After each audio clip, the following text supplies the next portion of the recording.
primera etapa, que es la etapa inicial, la etapa de investigación, que está dividida en investigación inicial y investigación complementaria. La inicial es desde que se presenta la denuncia y hasta que se judicializa la carpeta. Una vez judicializada la carpeta, si se vincula proceso, comienza la investigación complementaria y con eso se agota esa primera etapa inicial. Terminando la etapa de investigación, ¿qué tiene que hacer el Ministerio Público? Formular acusación. Tiene 15 días a partir de que se declara el cierre de investigación complementaria para formular su acusación. Si formula la acusación, se tiene por iniciada la etapa intermedia. Suponiendo que en todos los casos de los que tenemos pendientes, se abre la investigación, perdón, la etapa intermedia, formula acusación al Ministerio Público. Entonces lo que hace el juez es emite su acuerdo.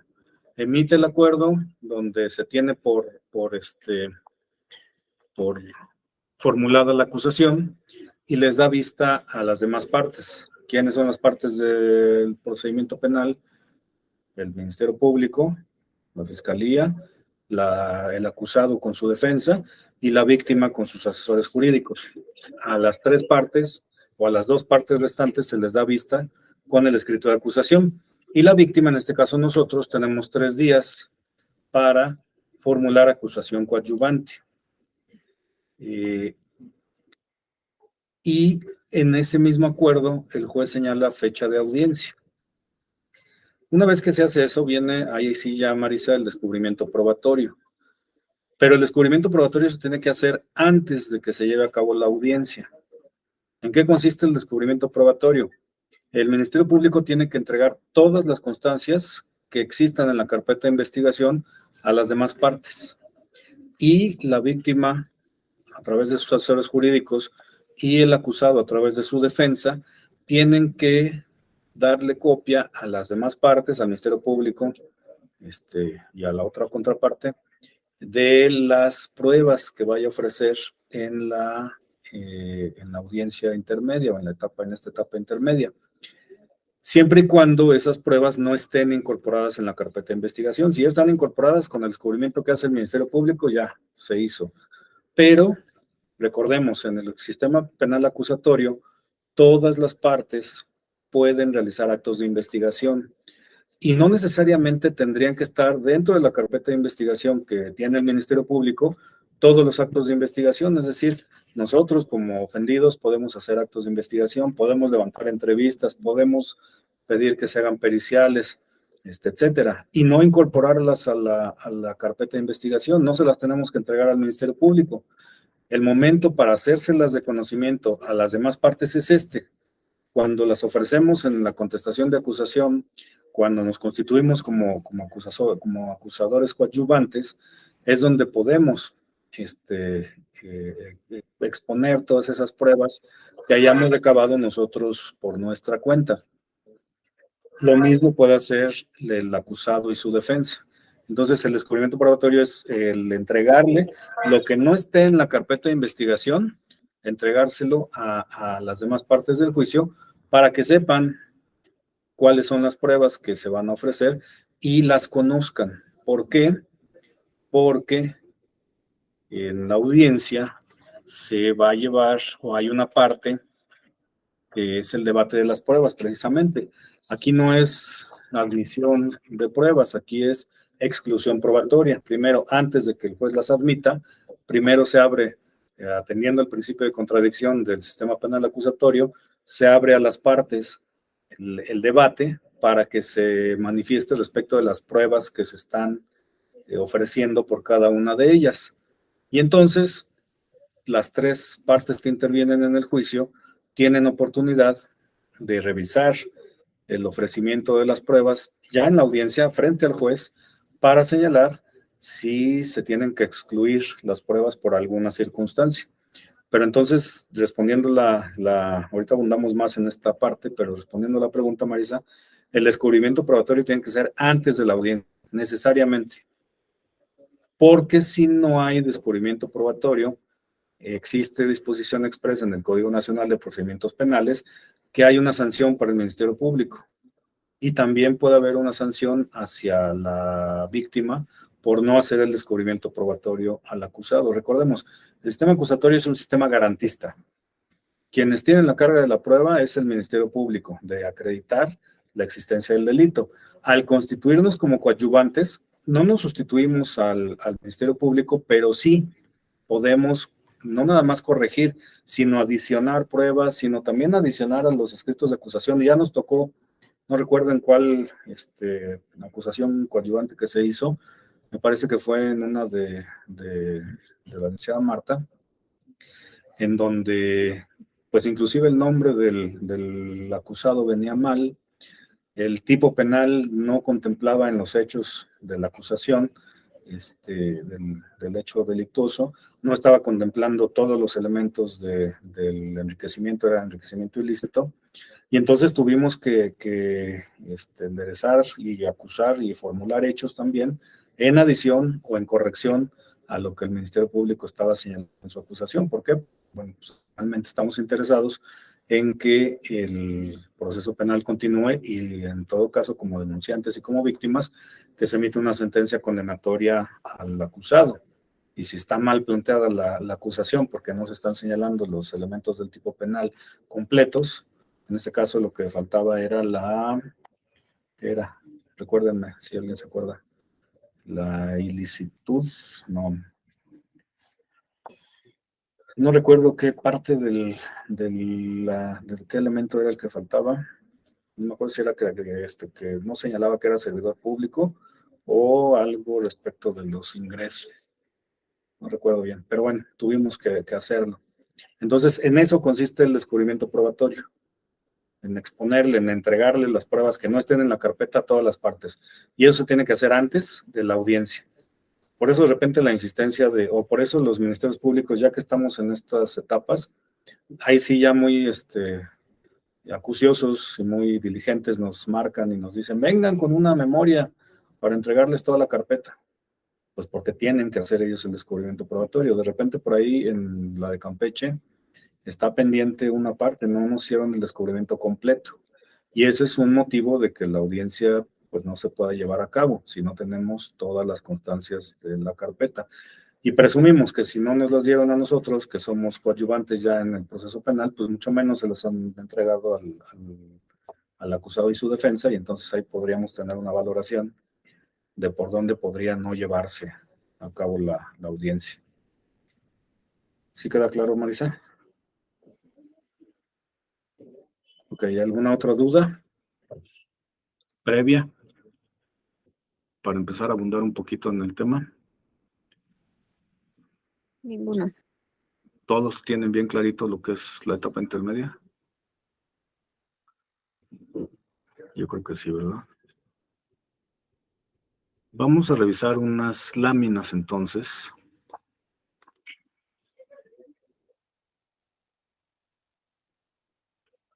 Y esas nos van a servir para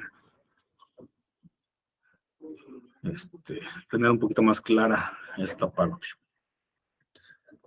Ahí vamos a tener el problema, pero ya sé. No, se las voy a poner de este lado, al fin que las tengo en esta otra. Y utilizamos las dos. Denme un segundo, los que están en vivo y a todo color. A ver si quiere. Ya.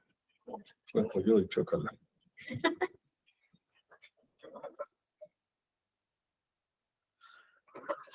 Fallas técnicas que corregimos inmediatamente.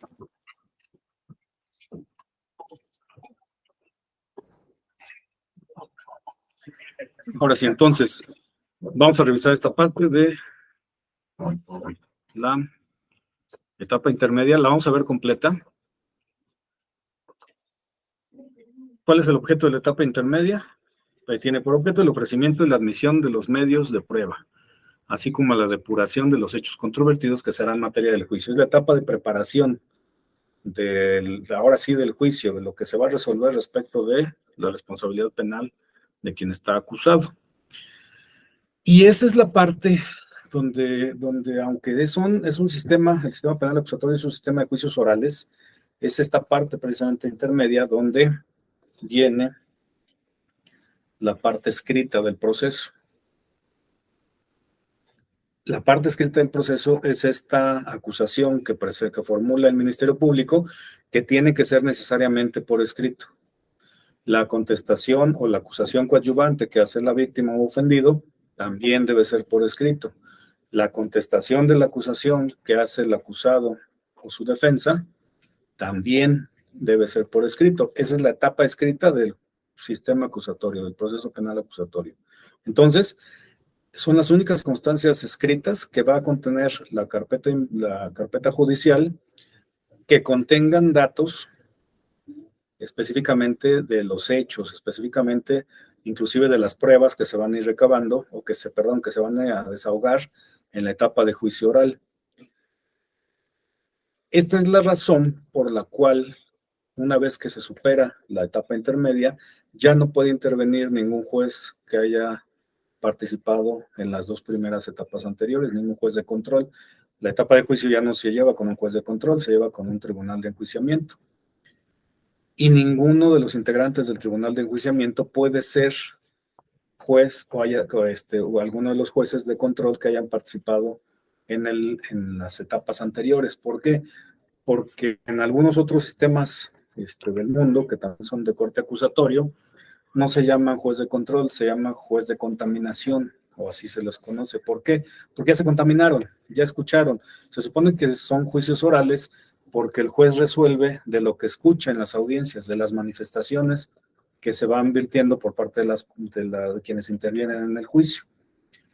Y resuelve respecto de lo que escucha y ve a lo largo del desahogo de las audiencias, lo que dice una parte, lo que dice la otra.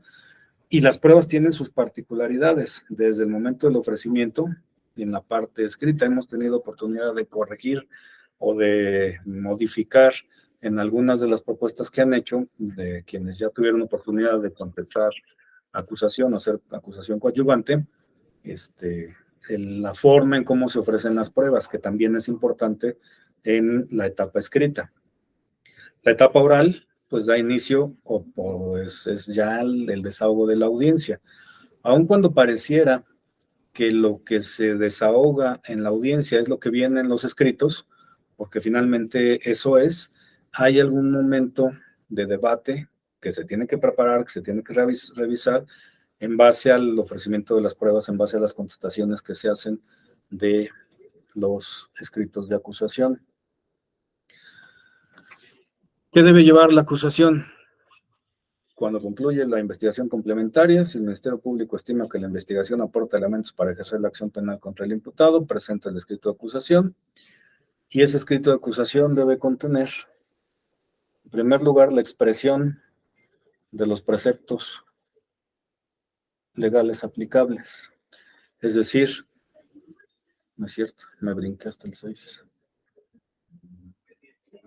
Individualización del acusado y su defensor. Tiene que venir el nombre del acusado, el nombre del defensor y los datos de ubicación. Obviamente el Ministerio Público tiene todos esos datos porque están recabados en su investigación. La identificación de la víctima o ofendido y del asesor jurídico.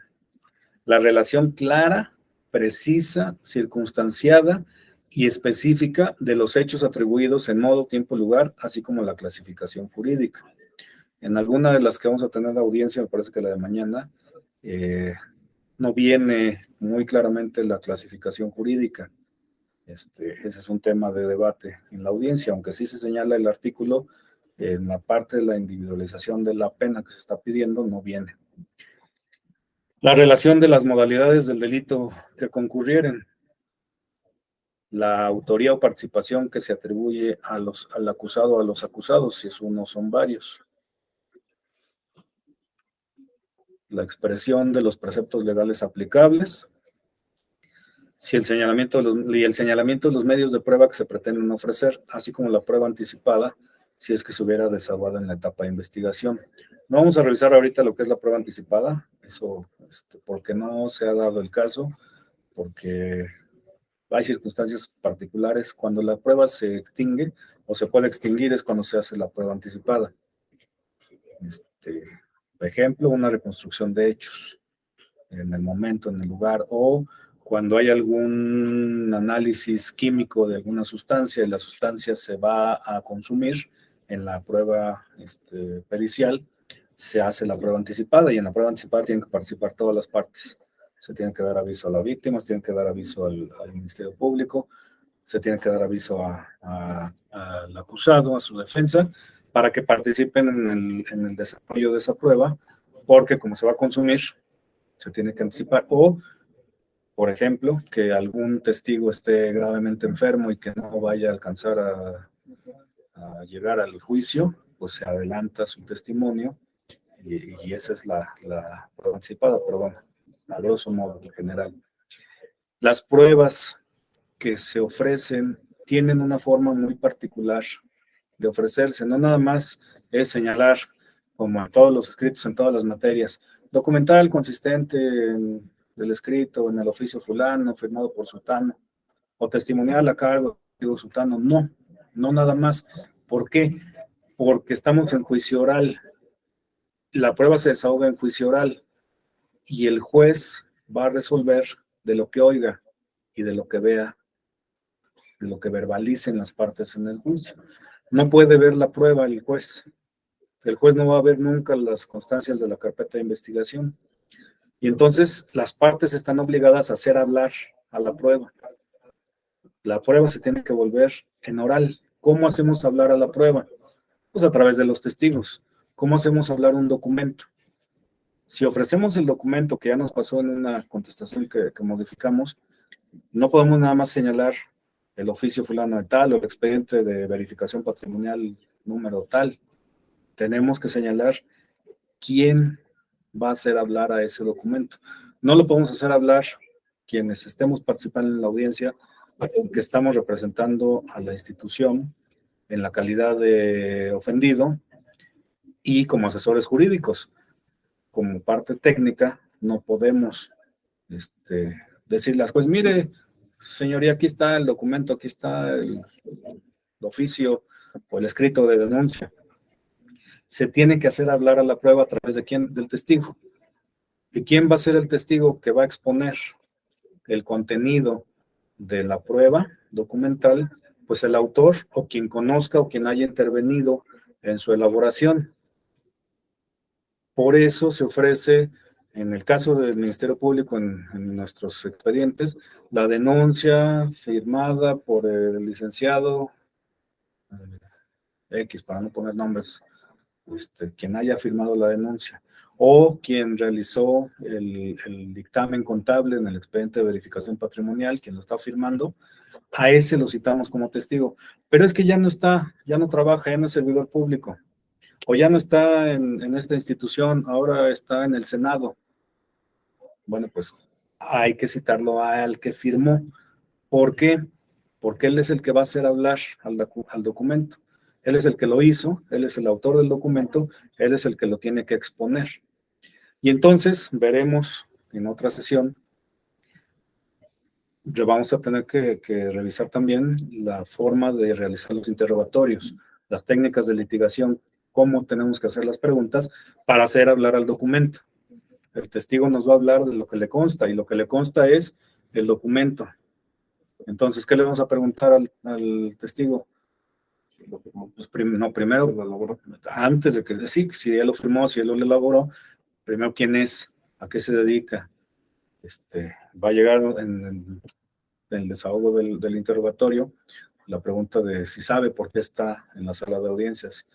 Y muchas veces, por no tener la prueba bien preparada o no ir preparados nosotros a la audiencia, pues no podemos, aunque tenemos que ir preparados para formular preguntas en la audiencia, debemos llevar preparado también los puntos sobre los que vamos a empezar a preguntar, porque se dan casos que aun cuando hay oportunidad de platicar con los testigos, no para ponerse de acuerdo, sino para explicarles en qué consiste el desahogo de las pruebas, en qué consiste la participación del testigo, el testigo nos dice, no sé por qué estoy aquí, o si no tenemos contacto con el testigo, nos dice, no sé, o si es un testigo de la contraparte, no sé por qué estoy aquí. Entonces tenemos que sacarles las respuestas en la forma de hacer las preguntas. Entonces, quien hizo el documento obviamente estará obligado a conocerlo. Y si no está obligado a conocerlo, perdón, y si no se acuerda, hay formas de recordarle en la audiencia exactamente. Refuerzo de memoria o refresco, ¿no? Se oye más feo el refresco. Refuerzo de memoria, que son esas técnicas de litigación que también veremos, cómo hacemos los ejercicios de refuerzo de memoria, para evidenciar contradicción, y finalmente, una vez que ya se hizo el interrogatorio al perito, ¿por qué conoce el documento? ¿Se acuerda si participó o conoce al acusado? No, no lo conozco. ¿Sabe cómo se llama? Sí, sí sé cómo se llama. ¿Por qué sabe cómo se llama? Ah, bueno, porque yo elaboré un dictamen a nombre de él. ¿Cuándo elaboró el dictamen? Ah, pues en tal fecha. ¿Recuerda cómo lo elaboró? Sí. ¿En dónde lo elaboró? Pues en un escrito. Si le ponemos a la vista el documento, ¿lo puede identificar? Sí. En ese momento, ya que identificó con los datos del propio documento que elaboró, entonces le podemos pedir permiso al juez para ponérselo a la vista y que lo identifique. Ya una vez que lo identificó, entonces sí, es el mismo documento del que habla, sí. ¿Podría explicarnos qué dice su documento? Y ya sea que el testigo se aviente como el Borras hablando de su documento, o pues a veces hay que estarles motivando con las preguntas para que contesten lo que queremos que nos conteste, o interrumpiéndolos si lo que está diciendo ya no nos interesa o no nos conviene. No tienen tampoco, depende de la situación, será lo que tengamos que hacer, pero por eso tenemos que llevar la prueba preparada nosotros, por si hay algo que empieza a hablar que no nos convenga, detenerlo, callarlo, y mejor seguirle preguntando específicamente lo que nos interese que conteste, que es finalmente lo que el juez va a escuchar, lo que el juez va a ver y sobre lo que va a resolver. Una vez que nos describa todo lo que querramos del documento, entonces sí, el documento ya va a estar introducido al juicio. Por técnica, se presenta en la pantalla el documento para que quede evidencia. Pero ese documento no es para evidencia del juez, el juez ya lo conoció porque lo escuchó. Esa evidencia que queda en el video, que se proyecta en la pantalla, no es tanto para el juez, sino como para, en su momento, una posible apelación o un posible amparo. ¿Por qué? Porque en el expediente del juicio no va a obrar copia de ese documento. Simplemente lo que verbalizaron los testigos y la proyección que se haga del documento. Es decir, cuando llegue a una posible apelación o un posible juicio de amparo, lo que se manda es el video, el audio y video, y sobre ese se verifica.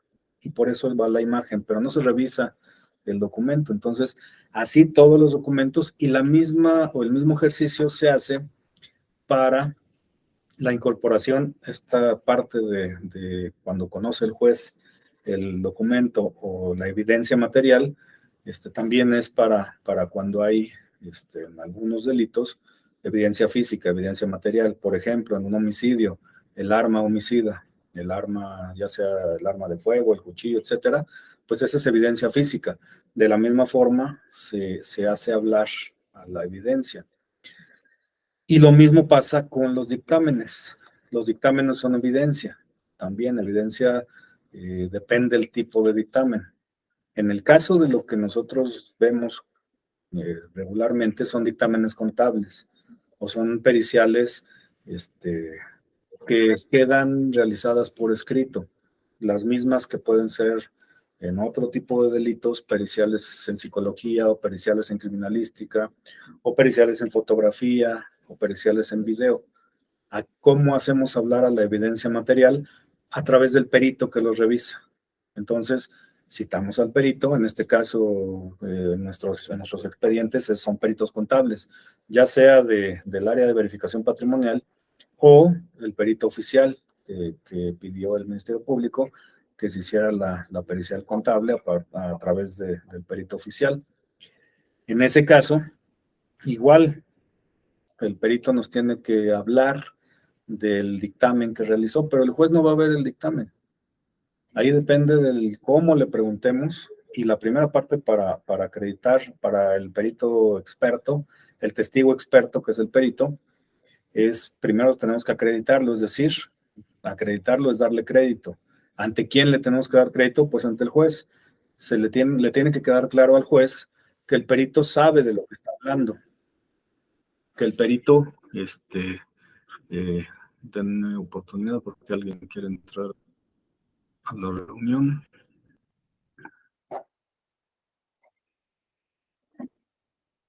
Ok. El perito tiene que convencer al juez de que sabe de lo que está hablando. El perito es un experto. Primero le tenemos que probar, el juez tiene que quedar convencido de que ese experto efectivamente conoce de lo que está hablando, sabe de lo que está hablando. Y muchas veces ahí es donde se caen los juicios, porque los peritos no saben ni de lo que van a hablar. ¿Por qué? Muchas veces por las cargas de trabajo que tienen los peritos oficiales, pues hacen tantos dictámenes que ya los hacen de formato, que ya los llenan de formato, que nada más bajan dos, tres cosas, o que le dejan a los oficiales a realizarlos y nada más los firman. Y entonces a la hora que llegan al juicio, pues ni siquiera les dio tiempo de leerlos o lo medio leen y a la hora de la pregunta, pues ya no saben ni de qué se trata. Es en el mejor de los casos y en el peor de los casos, pues no se puede acreditar, no puede acreditar el perito el conocimiento que tiene en la materia. Si estamos hablando de una pericial contable, pues el código exige que el perito, cuando se trata de actividades reglamentadas, es decir, en términos del artículo 5 de la Constitución, que tengan un requisito de obtención de un título y una cédula profesional para ejercer la profesión. En el caso de los contadores, no puede ser un técnico contable, tendría que ser un... ¿Por qué? Porque la contabilidad requiere título y cédula profesional para ejercerla a nivel profesional. Entonces, para acreditar la calidad de perito contable en el sistema acusatorio, pues tiene que exhibir cuando menos su cédula profesional y señalar que tiene la cédula para ejercer la carrera de contador público. Pero además, se tiene que acreditar la experiencia y los conocimientos, no nada más en materia contable, sino también en materia forense, sino también otros cursos que haya realizado en relación con el sistema acusatorio. Ese va a ser un problema en el que nos podemos enfrentar porque en nuestro caso, quien realiza los dictámenes en materia de contabilidad que están en los expedientes de verificación patrimonial son contadores que son servidores públicos y seguramente tendrán su cédula profesional, pero una deficiencia que pudiéramos subsanar en los expedientes es que no está incorporado en el expediente la cédula profesional siquiera de quien está firmando la pericial, y eso lo podemos pedir y se lo podemos al área correspondiente porque finalmente lo van a llamar a juicio. Cuando parte de nuestros descubrimientos probatorios podrían ser también o serían deficientes si no le entregamos a las contrapartes cómo está acreditado el perito y por ahí nos pueden echar abajo una prueba. ¿Por qué? Porque no sabemos esa persona y no estamos obligados a entrar al Registro Nacional de Profesiones, aunque lo podemos hacer, para verificar si tiene o no tiene cédula profesional. Regularmente, y por consejo y por experiencia, se hace, pero para desacreditarlo, para verificar si sí la tiene o no la tiene. Y si no está en el Registro Nacional de Profesiones, pues por ahí le pegamos. Pero ahí tenemos una deficiencia en nuestros expedientes. No van las cédulas profesionales de quienes están firmando los dictámenes contables. Entonces, y mucho menos si quienes los están firmando tienen algún otro conocimiento adicional en materia de contabilidad, en materia de análisis financiero. Aquí en la institución se dan muchos cursos, dependiendo las áreas, y todos esos cursos todos los que se dan relacionados con la función pública sirven para acreditar a nuestros peritos.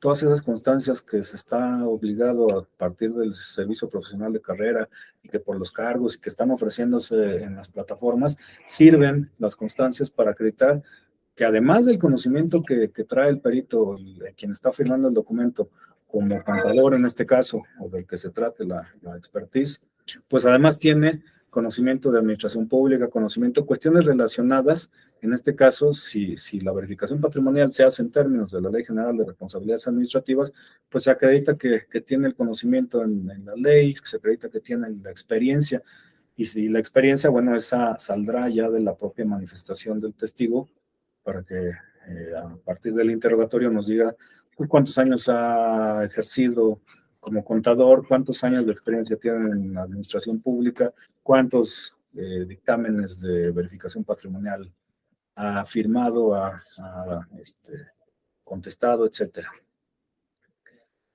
Eso en cuanto a las pruebas. Y bueno, pues al contenido de la acusación. ¿Qué más debe tener la acusación del Ministerio Público? Ya hablamos de los medios de prueba que se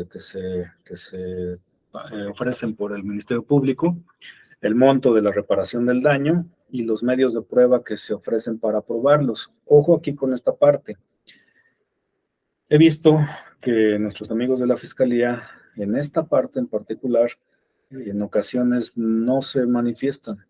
Y lo que señalan en sus escritos de acusación es lo que manifieste la víctima o ofendido, quien tendrá que hacer la cuantificación, y nos lo dejan a nosotros. ¿Se vale? Pues tan se vale que lo hacen. ¿Se puede? Sí, sí se puede. Pero finalmente es facultad y atribución del Ministerio Público hacer, y viene como parte del contenido de su acusación, que tiene que señalar la monto de la reparación del daño y cómo se va a acreditar. ¿En dónde es donde no lo hacen y lo dejan a que lo hagamos nosotros? En los asuntos de enriquecimiento ilícito es donde más lo he visto. Y aquí vamos a tener la discusión o la plática que he tenido con algunos de ustedes, ya en lo particular, de si en los asuntos de enriquecimiento ilícito hay un daño patrimonial o hay un daño que pudiéramos reclamar como parte ofendida. Ahorita que avancemos pues ya con la acusación coadyuvante lo platicamos. ¿Qué más debe tener la acusación? La pena o la medida de seguridad que se va a solicitar. Finalmente está acusando y como parte de su acusación va a solicitar la pena que pida al juez que se le imponga al acusado. Después, los medios de prueba que se vayan a presentar, la solicitud del decomiso de bienes asegurados, que en el caso del enriquecimiento ilícito, pues sí es parte de la pena, parte de la sanción que viene en el tipo penal, el decomiso de los bienes. En este caso no están, o generalmente no están asegurados, pero sí viene en el tipo penal, que como parte de la sanción vendrá el decomiso de los bienes o del monto de los bienes que estén o que se acrediten como enriquecimiento. La propuesta de acuerdos probatorios. En esta parte de los acuerdos probatorios también es un punto de discusión, de debate en la audiencia. ¿Por qué? ¿Quién puede hacer acuerdos probatorios? Quien acusa con el acusado. Ellos son los que hacen los acuerdos probatorios. ¿Y la víctima y el ofendido qué tiene que ver ahí? Lo mismo que sucede en las salidas alternas, en la suspensión condicional del proceso o en la aplicación del procedimiento abreviado, la víctima o ofendido tiene facultad de oponerse a los acuerdos probatorios, en este caso, a la suspensión condicional o a la aplicación del procedimiento abreviado. Pero la oposición que haga la víctima o ofendido tiene que ser una oposición fundada. O sea, no nada más es de me opongo porque no me gusta o porque no quiero, sino que se tiene que fundar y se tiene que motivar, y ese es uno de los puntos de debate para la víctima ofendido. Si se va o se proponen acuerdos probatorios entre el Ministerio Público y el acusado, tenemos la oportunidad de decir, no estamos de acuerdo, pero hay que fundarlo. ¿Por qué no estás de acuerdo? Porque no se está reparando el daño. Porque dependiendo. ¿Qué es el acuerdo probatorio? Cada parte ofrece sus pruebas. Hay ocasiones, como la de mañana, que las mismas pruebas que ofreció el Ministerio Público son las pruebas que está ofreciendo la defensa.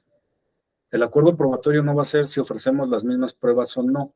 El acuerdo probatorio es ponernos, es que estamos de acuerdo, las dos partes, Ministerio Público y acusado, en que no es necesario desahogar una prueba, porque ya está probado ese hecho. Ese es el acuerdo probatorio. Tener por probado el hecho que se pretende acreditar, porque las dos partes lo ofrecen, pero no nada más por eso, sino porque no será necesario desahogar en juicio esa prueba, porque ya lo tenemos por acuerdo probado. Depende que constituye el acuerdo probatorio. Por ejemplo, si pretenden hacer un acuerdo probatorio respecto del monto de la reparación del daño, y no nos conviene porque es un monto menor al que nosotros estamos planteando, pues obviamente habrá una oposición. Tendremos que fundar la oposición en el momento de la audiencia para poder abrir el debate y que el juez resuelva si es procedente o no y autoriza o no esos acuerdos probatorios. Y también como último punto, que venga la solicitud de aplicar las salidas alternas. En este caso, determinación anticipada, que cuáles pueden ser hasta antes de que se concluya la audiencia intermedia, es decir, hasta antes de que se dicte el auto de apertura a juicio oral, es el momento para poder aplicar una suspensión condicional del proceso o para poder aplicar un procedimiento abreviado o inclusive acuerdos reparatorios hasta el final de la etapa intermedia, que es la emisión del auto de apertura a juicio. Si se termina la etapa intermedia y ya se está dictando el auto de apertura a juicio oral, se acabó la oportunidad. Hasta antes de que se dicte, inclusive en el desarrollo de la audiencia, por técnica, los jueces al inicio preguntan, ¿hay alguna forma de salida alterna o terminación anticipada? Sí, sí la hay. Y están dispuestos a que se dé. En los casos de nosotros, casi por lo general, en la mayoría de los delitos, de los expedientes que tenemos, como son de enriquecimiento ilícito, pues no hay salida alterna, no hay suspensión condicional por la media aritmética. Pero en algunos otros delitos que pues, hemos tenido también algunos expedientes, sí hay suspensión condicional, como en el caso del extravío de documentos o de expedientes, que la penalidad es más baja. Ahí sí pueden acceder los imputados o los acusados, dependiendo de la etapa, a la suspensión condicional del proceso. Casi para nosotros lo que va a ser el procedimiento abreviado. ¿Podemos oponernos? Sí. Si no estamos de acuerdo, uno de los requisitos para acceder al procedimiento abreviado es que esté no satisfecha, pero sí cuando menos garantizada la reparación del daño. Entonces, si no está determinada la reparación del daño, pues mucho menos va a estar garantizada. Entonces, también por ahí muchas veces es una que están tomando en algunas fiscalías, el no tener esa determinación del monto de la reparación del daño para que no puedan acceder a las salidas alternas, para que no esté determinado, porque también hay dispositivo legal expreso en el Código Nacional y criterios ya de jurisprudencia, en donde la cuantificación de la reparación del daño se puede hacer hasta la ejecución de la sentencia. Y de ahí nos hemos agarrado un poquito, sobre todo en estos asuntos de enriquecimiento, donde no hay propiamente una afectación patrimonial al Estado, porque los bienes que presumiblemente son de origen no lícito, pues no los tomaron del erario público o no provienen del erario público, no hay una afectación patrimonial directa a alguna institución, sino simplemente es la duda del origen del recurso, si proviene de un origen lícito o no, que es lo que se tendría que probar y acreditar por el Ministerio Público, la ilicitud, o que sí son lícitos por parte del acusado. Entonces, en esos casos, pues si no hay una determinación del monto, pues cómo podríamos acceder a la salida anticipada, la terminación anticipada o la salida alterna.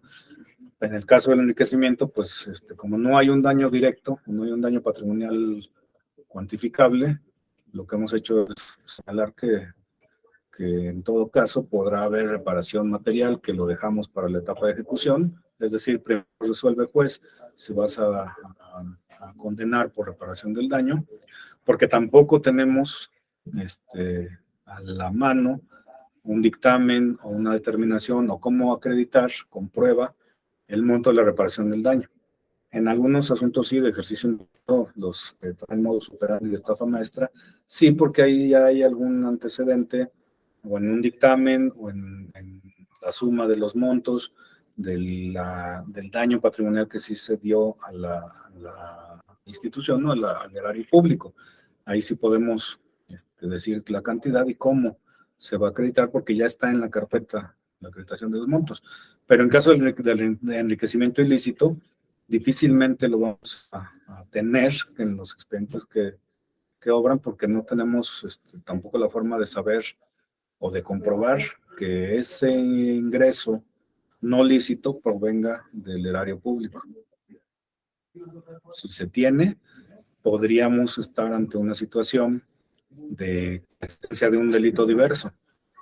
Si se dispuso indebidamente de alguna cantidad o si a través de la firma de algún contrato o a través de la dádiva o la petición de recurso que se haya hecho un contratista o alguna persona, se haya obtenido ese dinero, ya no estaremos ante el enriquecimiento ilícito, porque el tipo penal, en la última fracción, señala que no hay concurso de delitos en el enriquecimiento.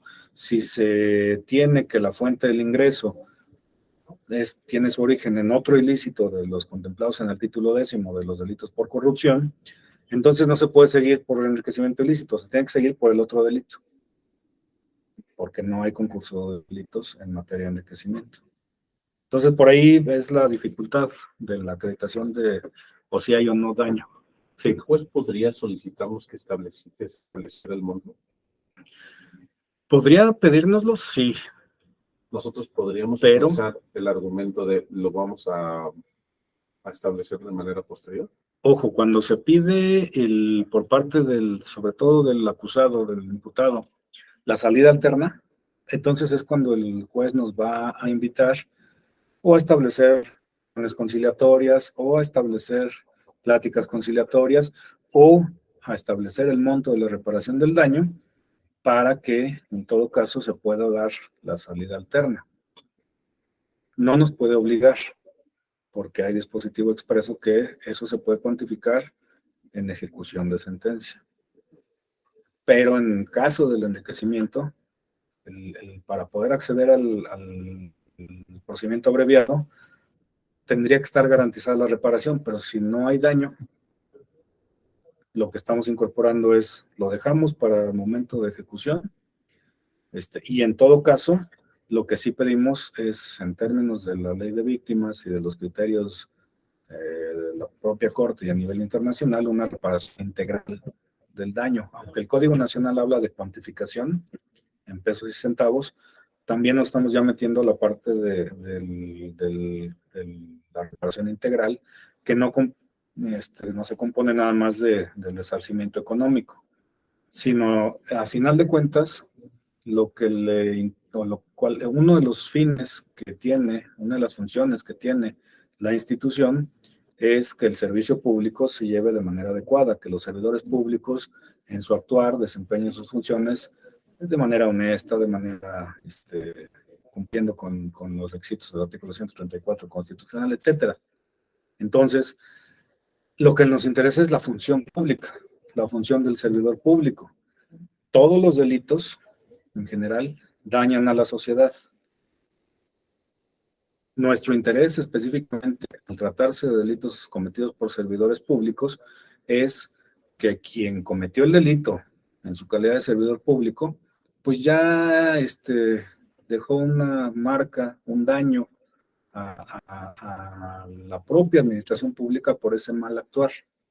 Un tachecito ya está ahí puesto por ese mal actuar del servidor público. Entonces, ¿cómo se puede resarcir ese daño o esa mala imagen que da hacia la población que un servidor público no sea honesto o que cometa delitos?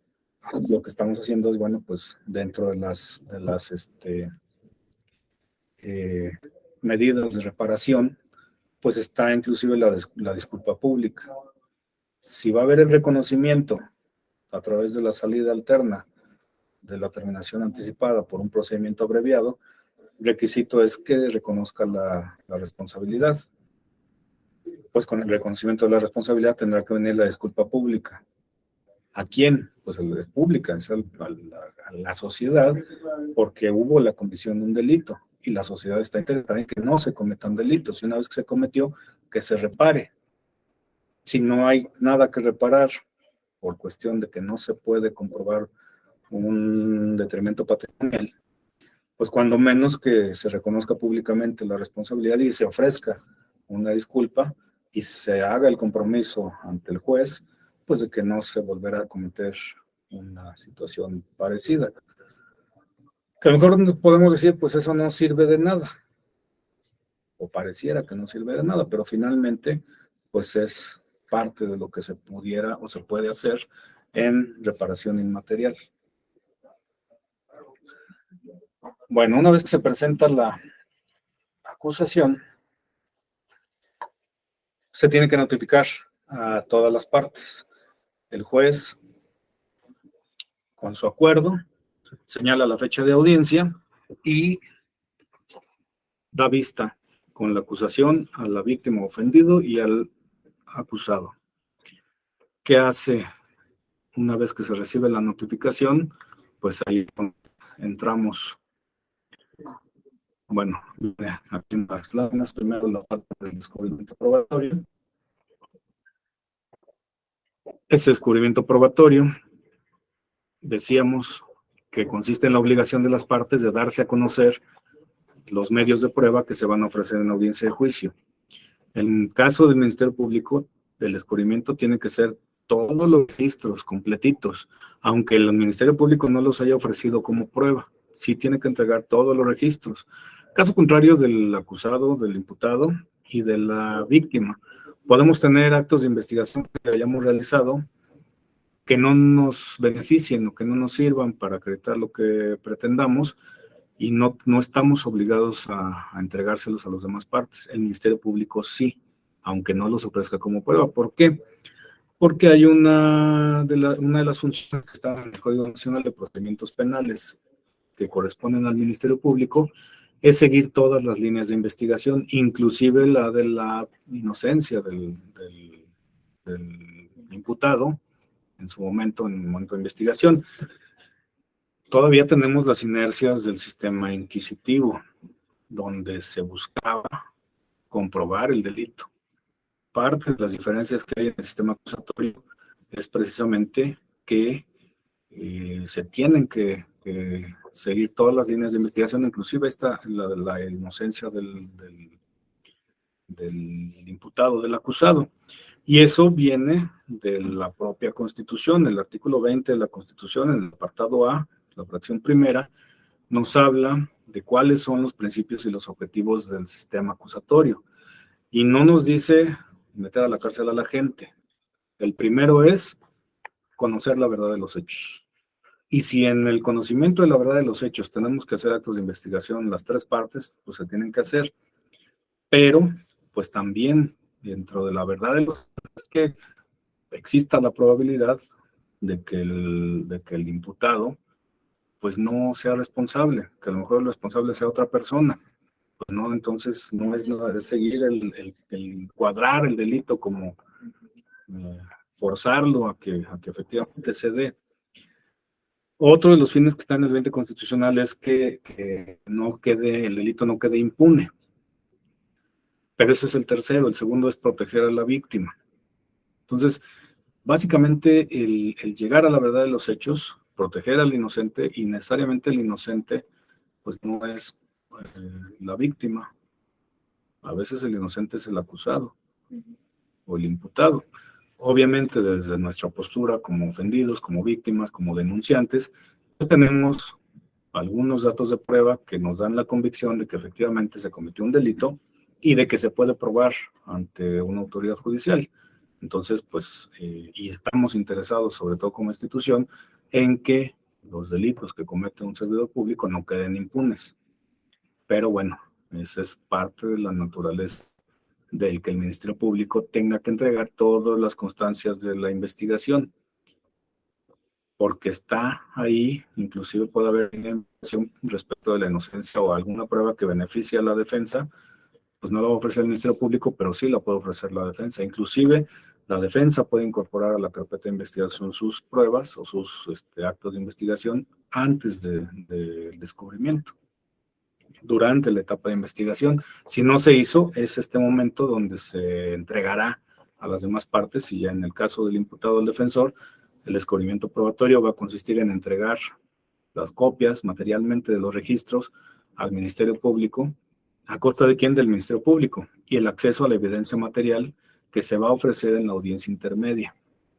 Ojo, aquí hay una situación interesante y particular, y se va a dar y se está dando en una de nuestras audiencias de la semana entrante.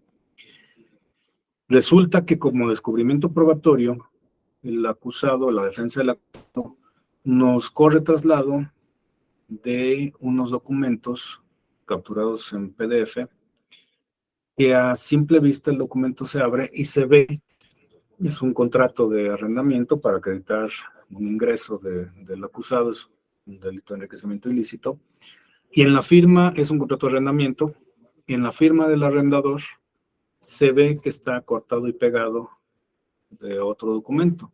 No sé si se han dado cuenta en PDF, si se pega una imagen o se pega, se alcanza a ver el cuadrito. E inclusive se ve tan burda la manipulación del documento que hasta de color diferente está el cuadrito donde está la firma del demás documento. Y me preguntaban, ¿qué podemos hacer ahí? ¿Qué se les ocurre que pudiéramos hacer ahí? Una pericial de documentos. Por ejemplo, ¿sobre qué vamos a hacer la pericial? Sobre la firma. ¿Tenemos el documento original? No. Nos están corriendo traslado con copia. ¿Se puede hacer una pericial sobre copias? Sí, pero la validez se afecta. También digital ahí sería materia. Pudiera ser un dictamen en materia de informática para acreditar que hay una manipulación a través del experto, pero, ojo, el último que hace el descubrimiento probatorio es el acusado. El Ministerio Público ya ofreció sus pruebas. Nosotros ya ofrecimos nuestras pruebas. Quien está haciendo su descubrimiento, porque todavía no conocemos ese escrito de acusación, trae una prevención ahí del juez, pero ya detectamos que en dos documentos viene una situación parecida. ¿Podemos ofrecer una prueba si ya se cerró el ofrecimiento de pruebas para nosotros? El momento de ofrecer las pruebas es al contestar la acusación, al formular la acusación coadyuvante. ¿O qué podemos hacer? Sí podemos hacer la pericial. Y hay dos caminos. Una, en el momento del debate de la exclusión probatoria que se dé en la audiencia intermedia, vamos a argumentar la ilegalidad del documento. Pero ojo, no tenemos prueba para acreditar la ilegalidad. Ojo. Ahorita vamos a ver que la exclusión probatoria, cuando es una prueba ilícita, obtenida a través de medios ilegales, la manipulación será un medio ilegal, pero está calificada esa actitud. Tenemos una prueba pericial, pero está calificada o probado, acreditada la ilicitud. La tenemos presuntivamente y la podemos probar. Entonces, ¿nos serviría hacer una pericial en este momento para acreditar ese documento que no nos habían descubierto y que está burdamente manipulado?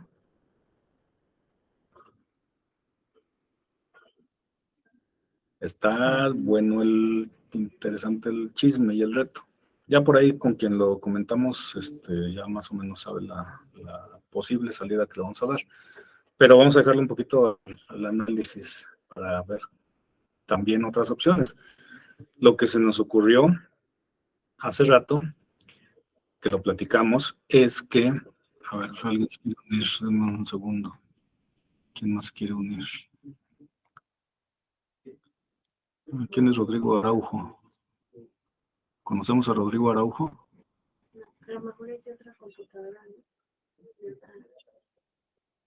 ¿Alguien que sepa quién es Rodrigo Araujo? que se quiere No. unir.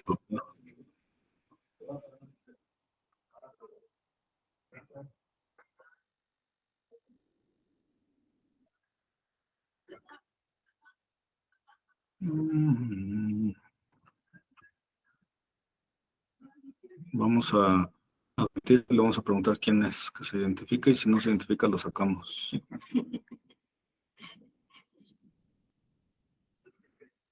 Ya sabemos que Rodrigo Araujo, ¿no se puede identificar quién es? Creo que es Marta. Sí, a lo mejor se conectó de otra computadora. Rodrigo Araujo, ¿quién es?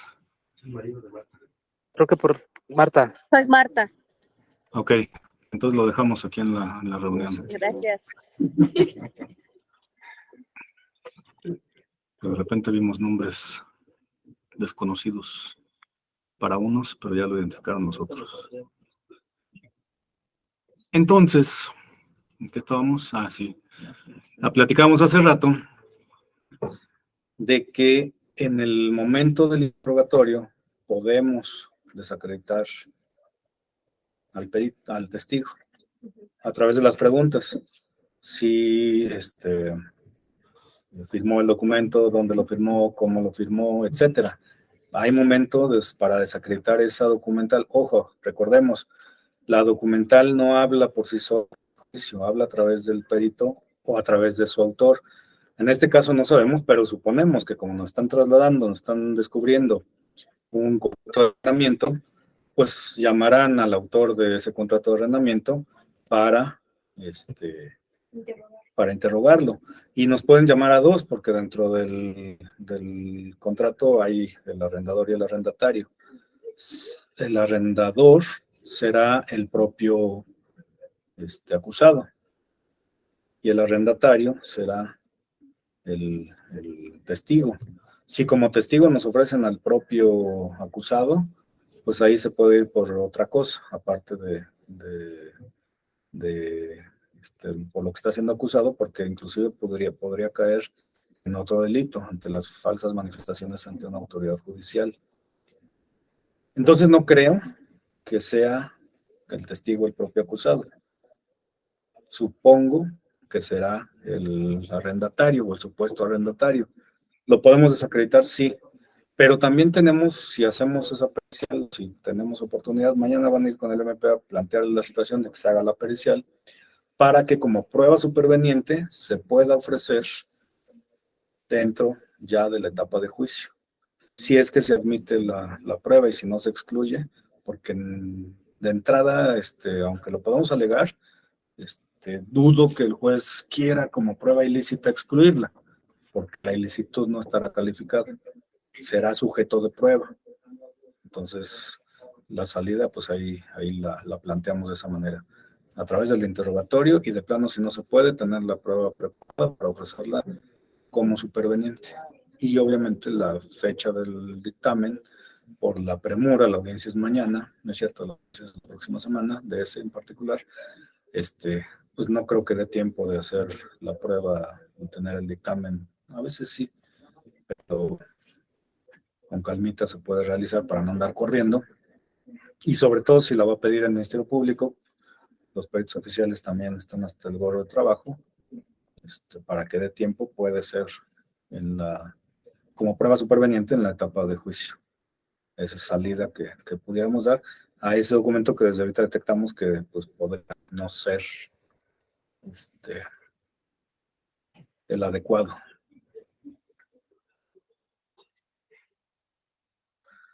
La víctima ofendido, el asesor jurídico, el acusado también deberán indicar los medios de prueba que pretenden ofrecer en la audiencia de juicio en los plazos establecidos. Ahí vienen en qué términos se hace el descubrimiento probatorio antes de la audiencia.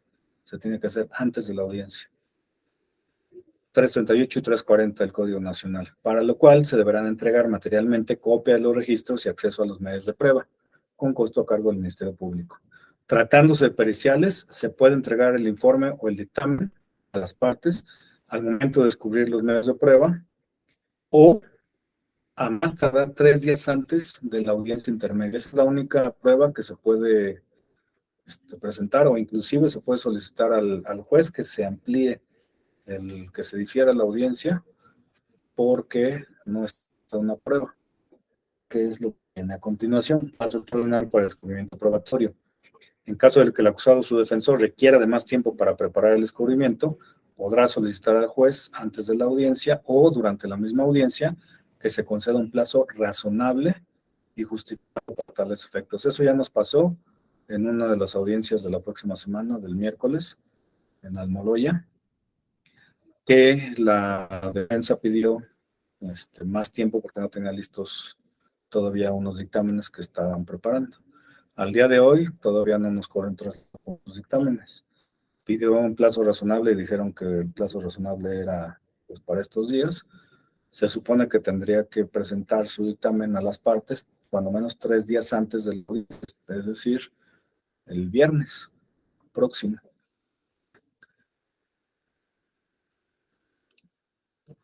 Y ahora sí vamos con la coadyuvancia, que es lo que nos toca a nosotros. Una vez que nos notifica el juez la acusación del Ministerio Público, tenemos 3 días para contestar la acusación formulando acusación coadyuvante. ¿Qué es lo que tenemos que hacer? La víctima ofendida podrán, mediante escrito, recordemos, esta es la etapa escrita del proceso, constituirnos como coadyuvantes en el proceso, manifestar que queremos coadyuvar. Segundo, señalar vicios formales de la acusación y requerir la corrección. En el documento se señalan y ya es motivo de audiencia la corrección o no, o la justificación, en todo caso, del Ministerio Público, de que no se trata de un error. Ofrecer los medios de prueba que estimen necesarios para implementar la acusación. Alguna prueba que el Ministerio Público no haya ofrecido, se puede. Por eso somos coadyuvantes. ¿Podemos ofrecer pruebas para acreditar la acusación? Sí. No nada más para acreditar la reparación del daño o el monto, también para completar la acusación. También podemos constituirnos como acusadores en esta parte, por eso somos coadyuvantes. Cosas que el Ministerio Público haya omitido, lo podemos hacer sin sustituirnos en la calidad, simplemente en nuestra calidad de coadyuvantes. Y la contestación tendrá que notificarse al acusado. Tendremos que solicitar el pago de la reparación del daño y cuantificar el monto.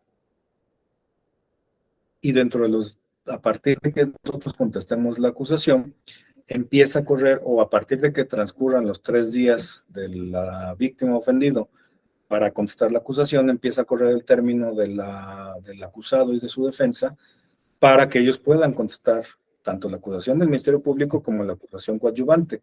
El acusado tiene 10 días para hacer esa contestación.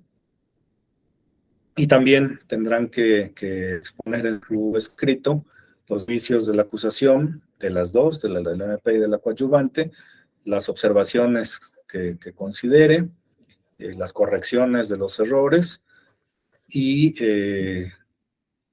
dice, no obstante, el acusado y su defensa podrán hacerlo, esto, en la audiencia intermedia. Aquí hay una ventaja que tiene la defensa y el acusado. Finalmente, decíamos al principio que el sistema acusatorio es un sistema garantista. Y como sistema garantista, a veces tiene, o en algunas ocasiones como en esta, el Código Nacional, hay algunas cuestiones de, pudiéramos llamar ventaja hacia el acusado, en este caso, que los vicios formales o las observaciones pueden no hacerlas en el escrito de acusación, sino manifestarlas directamente en la audiencia. Cosa distinta de lo que tiene que hacer el Ministerio Público y lo que tenemos que hacer como ofendidos. Todo tiene que estar en nuestro escrito, aun cuando en el debate se pudiera manifestar alguna situación. También tienen que ofrecer los medios de prueba que se pretendan desahogar.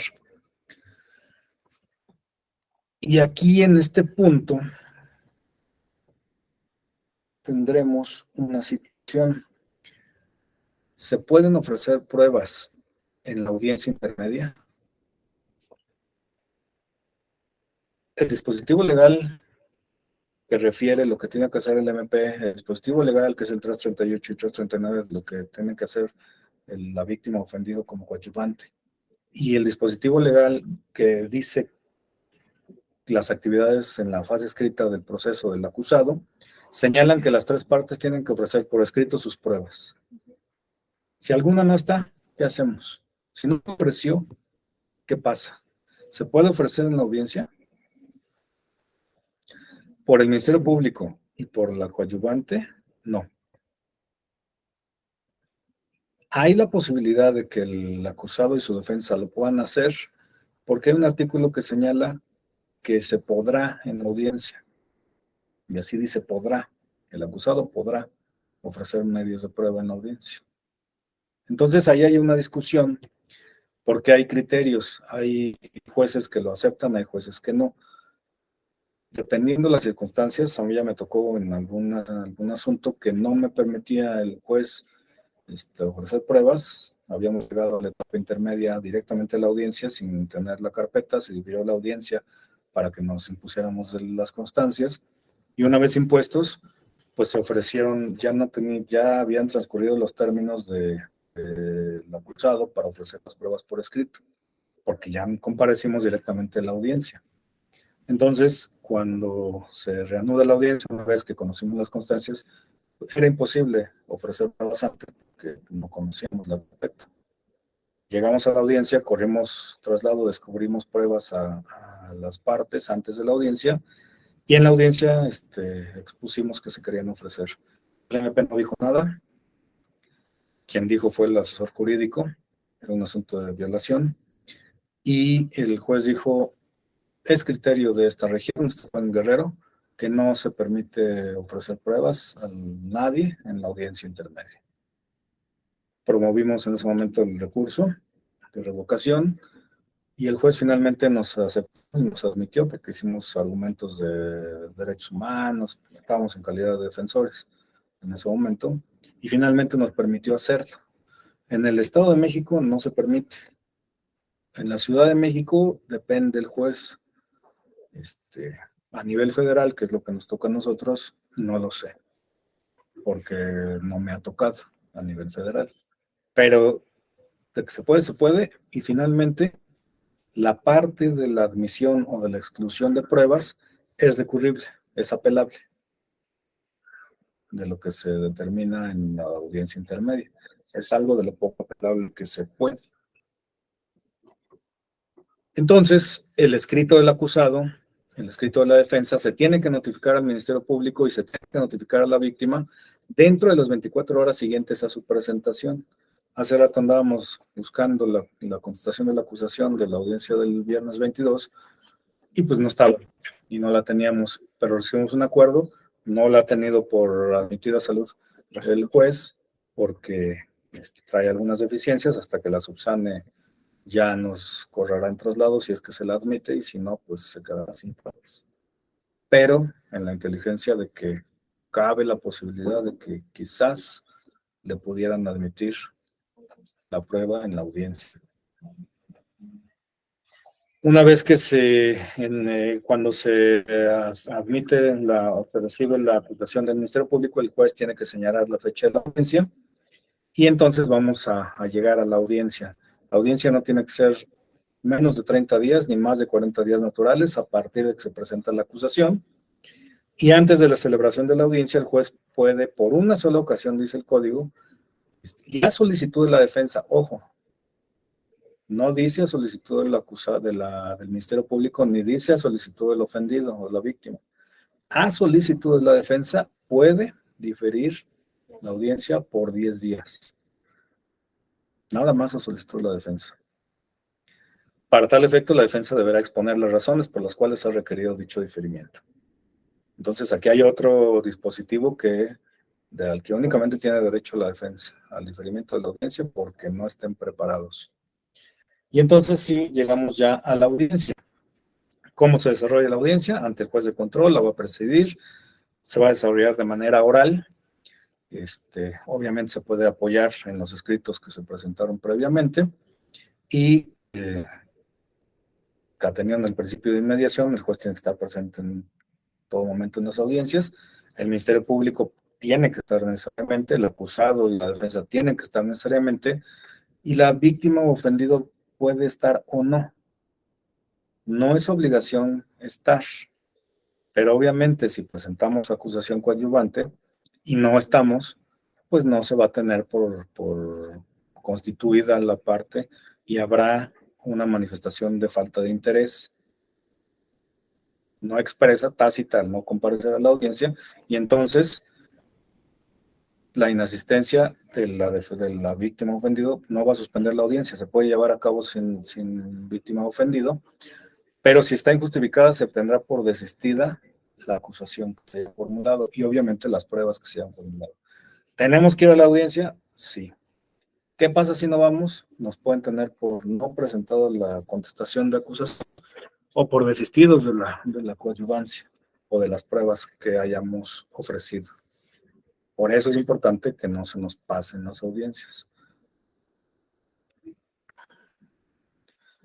En la audiencia se puede hacer la unión y separación de acusación. Por ahí ya hubo algún ejemplo donde el juez decidió separar las causas porque eran varios imputados, varios acusados, y entonces los que iban a procedimiento abreviado se fueron juntos y los que no iban por otro número de causa, y al final, como ninguno se fue al abreviado, ahora vas a unir otra vez todas las causas el juez, y en ese chisme de que las separamos y las unimos y las incidencias y no incidencias, ya van como 6 o 7 sesiones de audiencia intermedia y no se acaba de llevar esa en particular, pero se puede unir o separar las acusaciones a criterio o solicitud del Ministerio Público para facilidad del juicio o de cualquiera de las partes. Y finalmente quien va a decidir si se separan o se unen, pues va a ser el señor juez.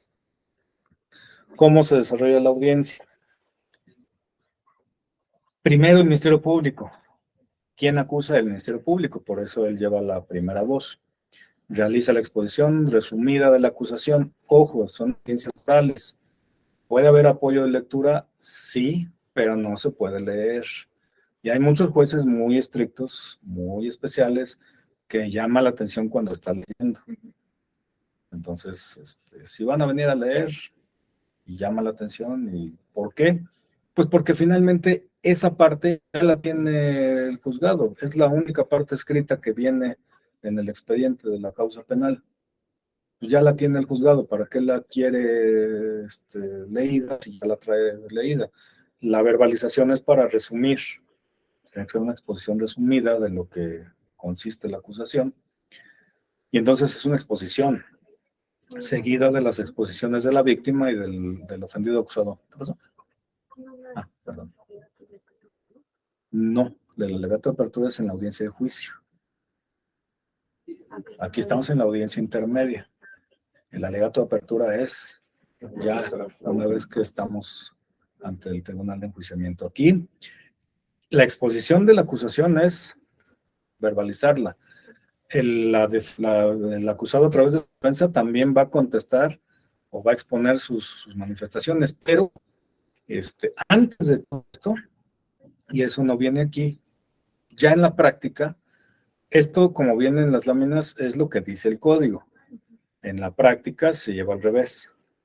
Primero se hace la corrección de las observaciones que se hacen en la audiencia, perdón, en los escritos, los errores y las aclaraciones se hacen primero y después se hace la exposición.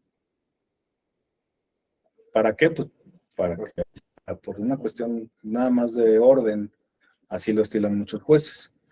Y también, dice la lámina en el segundo punto, acto seguido las partes podrán deducir cualquier incidencia que consideren relevante. También las incidencias van primero. En el caso de las del norte, primero se han desahogado las incidencias, primero se han desahogado la separación y la unión de las causas, y no se ha podido exponer la acusación. ¿O ya se expuso? No, todavía no. Entonces, ahí quien tiene la facultad de dirigir el proceso y las audiencias, pues es el juez, y él va a decidir, y lo hemos visto en las audiencias en las que hemos participado. A ver, primero vamos por partes, y esto primero y esto después, y bien en la práctica, primero los errores, después las incidencias, y ya ahora sí, para entrar en materia de la audiencia, expongan la acusación, expongan su contestación, expongan la coadyuvancia, para que quede claro y en la propia audiencia de lo que es la materia de la audiencia intermedia, quede en la grabación de que en qué consiste la litis, se va a fijar la litis en este momento, hablando de derecho procesal. ¿Cuándo se fija la litis? Aquí. Aunque ya traemos una audiencia inicial, aunque ya traemos una vinculación a proceso, todavía estamos en investigación. La investigación acaba de terminar. El Ministerio Público está planteando ya su acusación, es decir, está exponiendo cuál es la controversia sobre la que se va a dilucidar el juicio, las pruebas con las que va a acreditar sus afirmaciones, la defensa y la víctima también. Entonces, en esta etapa intermedia donde se fija la litis en materia penal, ¿qué es lo que se va a resolver? Por eso hablábamos de los acuerdos probatorios que se plasman también. Si hay un acuerdo probatorio, ya no va a juicio, eso ya está aprobado. Eso ya no es parte de la litis, ya se probó. Entonces, en la audiencia, en el auto de apertura a juicio oral, donde queda fija la litis, pero a través de la exposición de las contestaciones de las partes respecto de la propia acusación. Ya una vez que están, y en este momento es, aunque en el Código Nacional de Procedimientos Penales, que en ningún lado nos habla de teoría del caso, doctrinariamente conocemos como que las partes tienen que plantear su teoría del caso. Pero en el código no vamos a encontrar el concepto de teoría del caso. En la acusación que se va a llevar a cabo en la audiencia de mañana, la defensa, que es defensa pública, formula ya desde el escrito de acusación la teoría del caso que esta defensa va a defender. Es la siguiente, y ahí hace su exposición. Algunos jueces pide que en la exposición de los hechos se exponga la teoría del caso. Y más o menos ahí sí lo que vendría la introducción o el antecedente del alegato de apertura. La exposición de la teoría del caso no es obligatorio hacerlo en esta etapa intermedia, pero es importante o es conveniente. ¿Por qué? Porque estamos en una etapa donde estamos exponiendo qué vamos a probar y cómo lo vamos a probar. Eso es la teoría del caso. ¿Qué verdad es la que vamos a defender y con qué lo vamos a defender? Eso es la teoría del caso para cuestión doctrinaria, dogmática. Entonces, repito, no está en el código en ningún lado que se tendrá que tener la teoría del caso, pero por práctica también de repente. ¿Y cuál va a ser su teoría del caso, víctima? Pues si nos vamos a quedar ahí, la teoría del caso es lo que vamos a defender. ¿Cuál es la verdad que vamos a probar en el juicio? Una vez entonces que se está ya expuestas la acusación y las contestaciones, ahora sí vámonos a las pruebas. Por práctica y por determinación de orden del código, primero van los acuerdos probatorios. ¿Para qué entramos al debate y a la discusión si vamos a tener puntos ya probados por acuerdo? En este momento, si no nos conviene como víctimas ofendidos, tenemos la oportunidad de oponernos al acuerdo probatorio, pero tenemos que hacerlo, decíamos hace rato, de manera fundada y motivada. Es decir, exponerle al juez por qué no estamos de acuerdo, no nada más porque no quiero, no porque el monto de la reparación, si el acuerdo probatorio es por la reparación, es mayor o es diferente de acuerdo a lo que presentamos en la contestación de la acusación, etcétera. El juez tendrá que cerciorarse, este punto también lo hace al principio, que se haya cumplido con el descubrimiento probatorio. ¿Por qué? Porque si no hay descubrimiento probatorio, se tendrá que hacer. Y entonces no se va a poder llevar a cabo la audiencia porque las partes no conocen las pruebas de la otra contraparte. Pero están en el escrito de acusación o de contestación. Pues sí, pero no la conoce la prueba. Si vamos a debatir respecto de la prueba, pues la tienen que conocer. El juez no, las partes. Entonces, se cerciora el juez de que haya habido descubrimiento probatorio. En caso de controversia se abre debate para justificar o no que si hubo o no hubo el descubrimiento y se resuelve lo procedente. Si hay ocultamiento de pruebas, lo que decíamos hace rato, si el Ministerio Público no expone todas las pruebas. Si la prueba es que el Ministerio Público, la víctima, no traslada, no hace el descubrimiento de una prueba que es favorable a la defensa, el juez, en el caso del Ministerio Público, le dará aviso al superior jerárquico para que en todo caso puedan sancionarlo, y también podrá imponer una corrección disciplinaria a la víctima o ofendido. Obviamente, si nuestras pruebas todas están en la carpeta de investigación, pues ya es bronca del MP si lo descubrió o no, ya no de nosotros. Esto es cuando hay pruebas que no están en la carpeta de investigación y que vamos a ofrecer.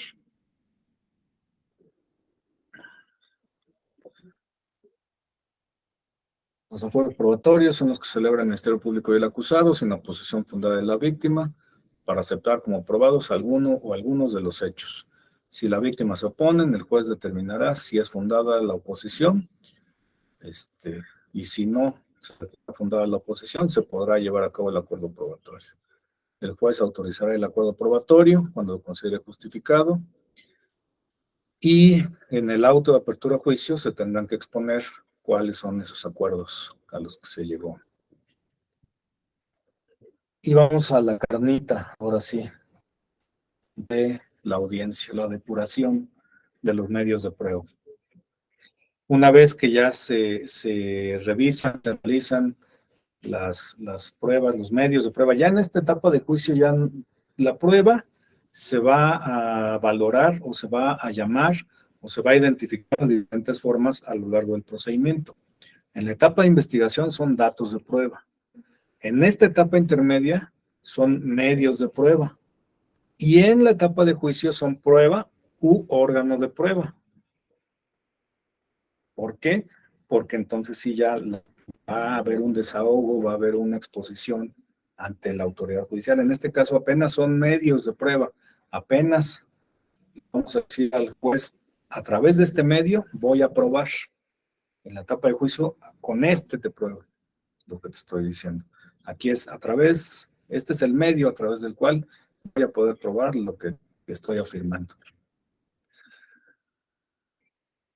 Y en el momento de la depuración de la prueba es la exclusión que vamos a solicitar o que se puede solicitar por medio de las partes de cada una de las pruebas. ¿Qué es la exclusión? Lo que conocemos habitualmente como el desechamiento o la no admisión de las pruebas. En el caso del derecho del sistema penal acusatorio es exclusión probatoria. Vamos a pedir que se excluya la prueba. No se va a desechar, no se va a inadmitir, se va a excluir. Es parte de un tecnicismo. ¿Cuándo? Cuando directo o indirectamente los actos no sean o no se refieran a la investigación. Recordemos, fin del sistema penal acusatorio, llegar a la verdad de los hechos. ¿A través de qué? De investigación, especialmente investigación científica, que son las pruebas periciales. Cuando no se refiere a la investigación o a hechos relacionados con la acusación, pues la prueba se puede excluir. Cuando la prueba no sea útil para esclarecer los hechos, también se puede excluir. Casos específicos y casos particulares de la exclusión probatoria va a ser, en primer lugar, cuando el medio de prueba que se ofrezca sea para efectos dilatorios. ¿Qué es esto de efectos dilatorios? Pues que haya, obviamente cada prueba se tiene que desahogar y conocemos las acusaciones que tenemos aquí del Ministerio Público y pues se van recitando uno por uno los documentos de la verificación patrimonial, que son 200. Y entonces uno por uno. ¿Cuáles se pueden depurar? Los que sean ociosos o los que tengan efectos dilatorios. Por ejemplo, cuando son sobreabundantes. ¿Qué es esto de sobreabundantes? Cuando varias pruebas se refieran a lo mismo. Si ofrecemos 6 testigos y los 6 testigos nos van a hablar de lo mismo, entonces va a ser una prueba sobreabundante. ¿Cuántos testigos puedo ofrecer? ¿Los 6? Los puedo ofrecer los 6. Si me los depuran por sobreabundantes, pues el juez va a decidir. ¿Cuántos me va a dejar el juez? máximo 3 por cada hecho que se pueda probar. ¿Puede haber un solo testigo? Pues si no hay más, sí. Y hay por ahí algunos criterios de valoración de la prueba del testigo individual o testigo único, que en su momento podremos platicar de ellos. Tratándose de pruebas testimoniales, tratándose de pruebas documentales que acrediten lo mismo, pues ya podrá señalarse que es una prueba sobreabundante. Si ofrecemos, en el caso de nuestros clientes, o si se ofrece por parte de la defensa, la testimonial del titular de la Unidad de Asuntos Jurídicos que firmó la denuncia, y después resulta que en la carpeta de investigación comparece el subdirector a cargo del expediente y ratificó la denuncia. Pues los llamo a las dos como testigos para que me atestigüe respecto de la denuncia. ¿Será necesario que sean dos testigos para la denuncia? Cuando se trata de testimonial para incorporar documentales, con uno es más que suficiente. Ahí sí. ¿Por qué? Porque nos va a hablar alguien que tuvo participación en el documento, que tuvo conocimiento del documento por sus funciones o atribuciones. Entonces, ahí pudiera ser sobreabundante la prueba. Obviamente, si están ofreciendo la defensa la documental, la propia denuncia, pues será oportuno tratar de excluirla. Pues yo creo que no, aunque sea sobreabundante. ¿Por qué? Pues es nuestra denuncia. No que dejemos o querramos lo que no haga bien un testigo, lo puede hacer el otro. Entonces ahí tendríamos que ir valorando uno por uno. Pero bueno, esa es la sobreabundancia. En este caso, bueno, pues se le invitará a la prueba que está ofreciendo, a la parte que esté ofreciendo la prueba, para que reduzca el número de testigos o que reduzca el número de documentos cuando se trate de el mismo hecho que se quiera probar. También se pueden excluir las pruebas que se consideren impertinentes. Sobreabundantes la primera, impertinentes la segunda. ¿Cuándo van a ser impertinentes? Cuando no se refieran a los hechos controvertidos, cuando no tengan relación con los hechos materia de la acusación. En este caso, aquí es donde quizás a veces se da un poco más la discusión o el debate entre las partes respecto de la pertinencia o la impertinencia. Ojo, al momento del ofrecimiento de la prueba, en el escrito de contestación de la acusación coadyuvante, se tiene que asentar cuál es la pertinencia de la prueba. Y eso de repente ha sido un punto que hemos adicionado en los escritos que se han presentado aquí. Tenemos que señalar cuál es la pertinencia, es decir, por qué sí se tiene que admitir la prueba, por qué sí lo que el medio de prueba que estamos ofreciendo es el idóneo y es el adecuado para acreditar lo que queremos, por qué es pertinente la prueba. Si no se ofrece así, es muy probable que en el momento del debate nos digan, es impertinente. No se está determinando desde la acusación, desde la coadyuvancia o desde la acusación, cuál es la pertinencia de la prueba, es decir, ¿para qué la estoy ofreciendo? ¿Qué quiero probar con esa prueba? ¿Se puede dar en el debate? Sí, pero ahí ya vamos contracorriente. Entonces, desde el ofrecimiento en el escrito tiene que estar determinada la pertinencia para evitar que se genere un debate sobre este punto, porque regularmente por ese lado es donde las defensas alegan la solicitud de exclusión de medios de prueba. Pruebas innecesarias. Cuando sean hechos públicos, cuando sean hechos notorios, cuando sean hechos incontrovertibles, pues habrá prueba innecesaria. La innecesaria y la sobreabundante van muy de la mano. Con una prueba una prueba innecesaria, por ejemplo, en el fallecimiento de una persona, ya hay una prueba testimonial que va a incorporar el acta de defunción. Y aparte llamamos a dos testigos que les consta porque estuvieron en el sepelio. Pues ya ahí es innecesario, ya tenemos la idónea que es el acta de defunción.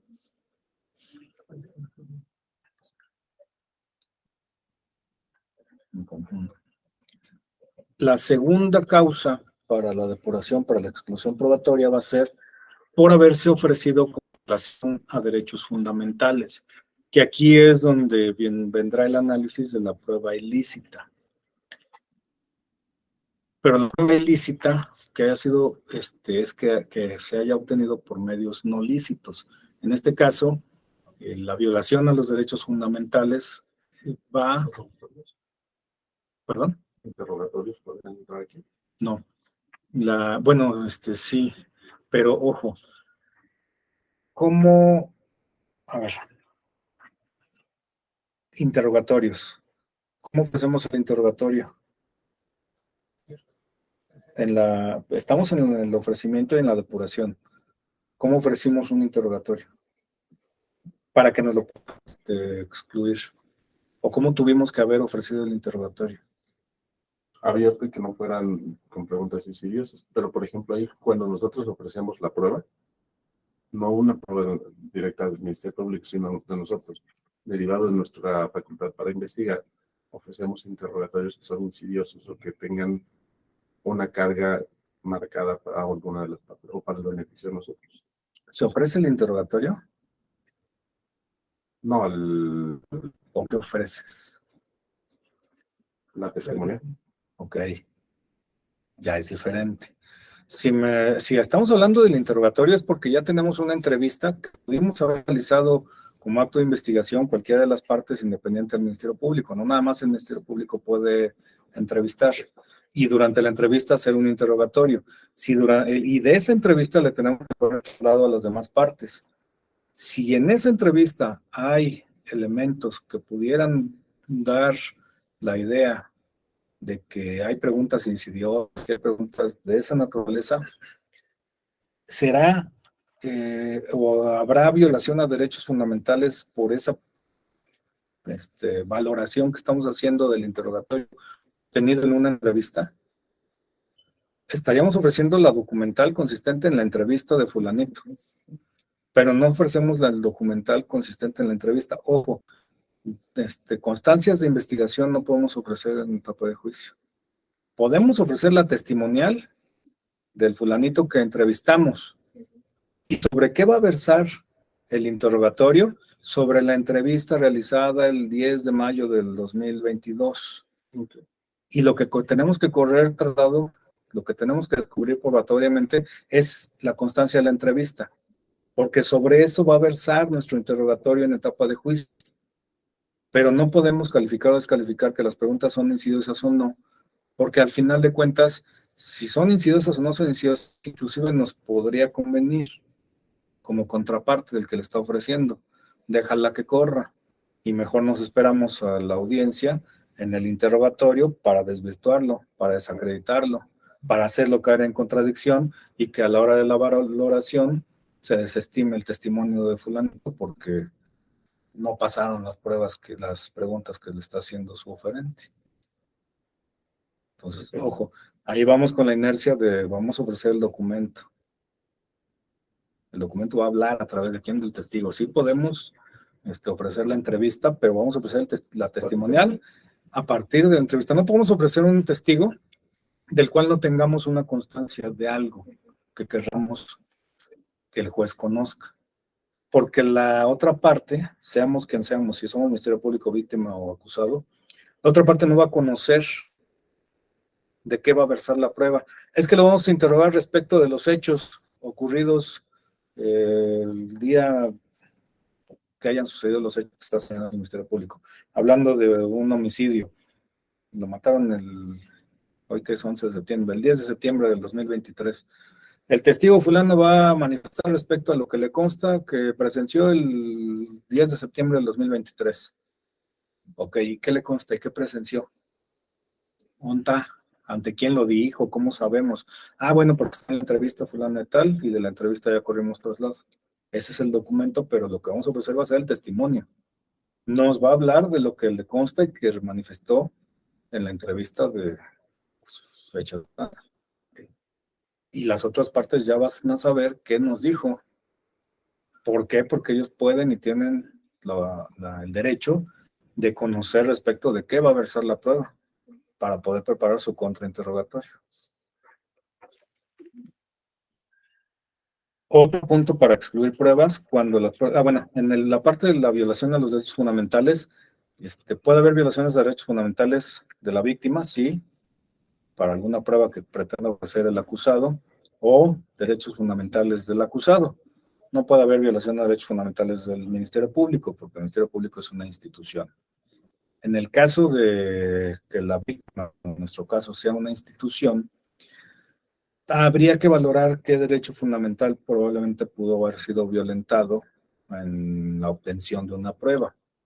Aquí vamos mucho a la teoría de la prueba ilícita, la prueba obtenida a través de medios ilegales que causa violación a derechos humanos. Eso está desde la Constitución, en el 20 apartado B, los derechos de la víctima, perdón, del acusado, del imputado, es que no se pueda incorporar a juicio una prueba ilícita o obtenida a través de violación de derechos humanos. Pruebas que hayan sido declaradas nulas.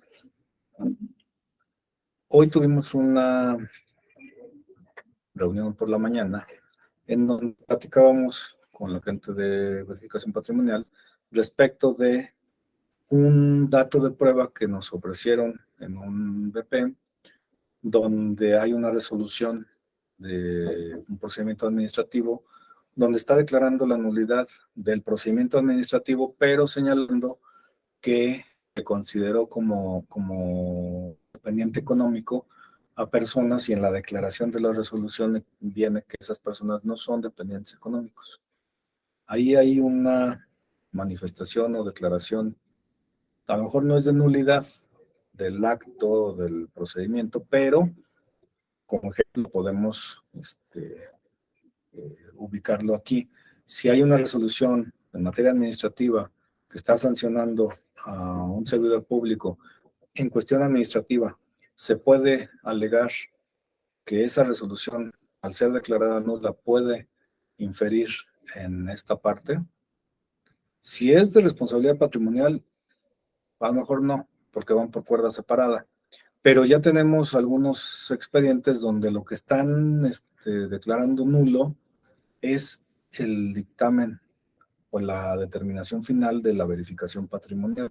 En ese caso, si nuestro dato de prueba es la verificación patrimonial y la resolución de esa verificación patrimonial fue declarada nula, ¿la podemos usar en juicio penal? Ojo, si ya se declaró nula y es la base de nuestra investigación, difícilmente. En la parte de las pruebas obtenidas con relación a derechos humanos, tenemos ahí la postura de que el secreto bancario con el que como autoridad administrativa tenemos el juicio de la ley, que no está sujeto al secreto bancario en la evolución patrimonial, eso aplica a la función pública, no al Ministerio Público.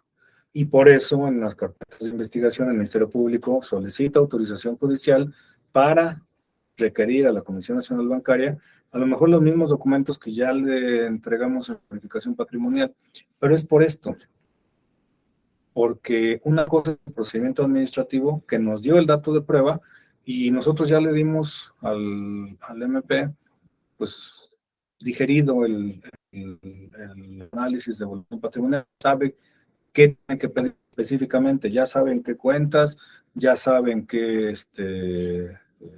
fechas, qué depósitos específicamente, y se le facilita el trabajo de investigación a través de la evolución.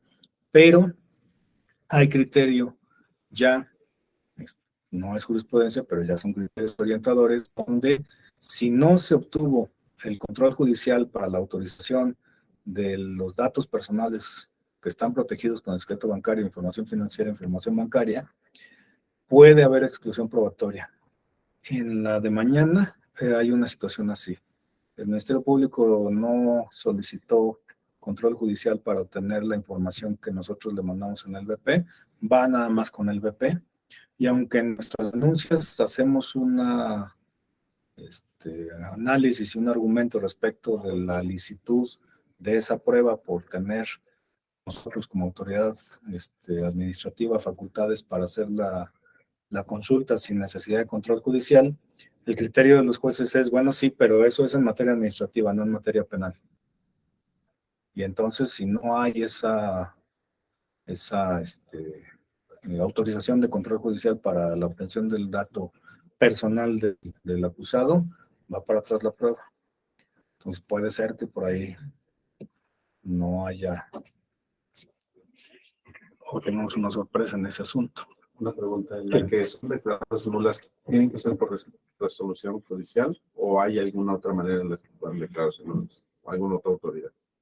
Si la autoridad está facultada para declarar nulidad, pues será suficiente. ¿Qué autoridad puede declarar nula? ¿El tribunal?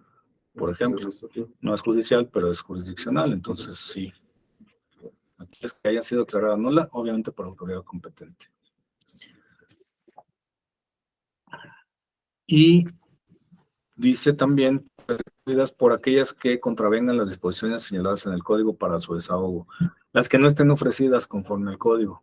Si ofrecemos una documental y no ofrecemos al testigo que la va a incorporar, nos la va a incluir, porque no está ofrecida conforme a la norma, a la disposición del código.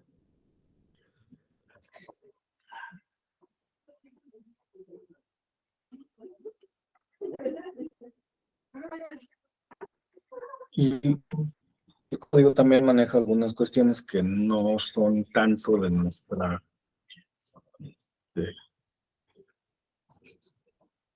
conocimiento habitual cuando se trata de delitos contra la libertad y seguridad sexuales y el normal desarrollo psicosexual. El juez puede excluir la prueba que pretenda rendirse sobre la conducta sexual anterior o posterior de la víctima, delitos sexuales. ¿Por qué? Porque aquí hay un fenómeno de revictimización o de análisis de las conductas. Eso se da mucho en el sistema, que las defensas citaban inclusive a careos a las víctimas de delito sexual, y lo que exponían era otras cosas, que es que era prostituta, y pues, el hecho de que sea prostituta te da derecho a cometer violación, pues obviamente no. Entonces, hay disposición expresa que tratándose de delitos sexuales no se puede alegar conductas sexuales anteriores o posteriores al hecho que se investiga respecto de la víctima.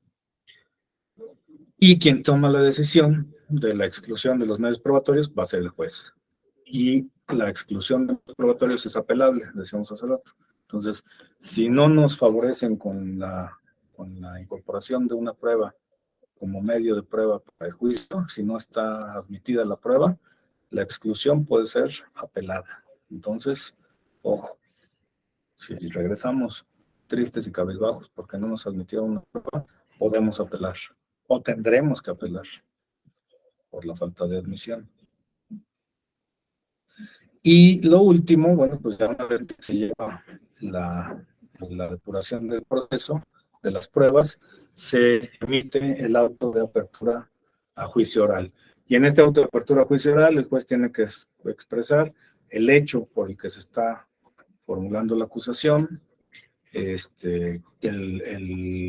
tribunal de enjuiciamiento que conocerá o a la que mandará el expediente, la individualización de los acusados, es decir, acreditar, señalar claramente quiénes son, la acusación y las correcciones que se hubieran realizado a la acusación, los acuerdos probatorios a los que se hubiera llegado, las pruebas que hayan sido admitidos y que tendrán que ser desahogados en la etapa de juicio oral, la prueba anticipada que se hubiera desahogado, las pruebas que se desahogarán en la individualización de sanciones y reparación de daño, las medidas de resguardo de la identidad y datos personales de los testigos o de quien se haya solicitado expresamente en juicio en esta etapa, las personas que se tendrán que citar a la audiencia de debate.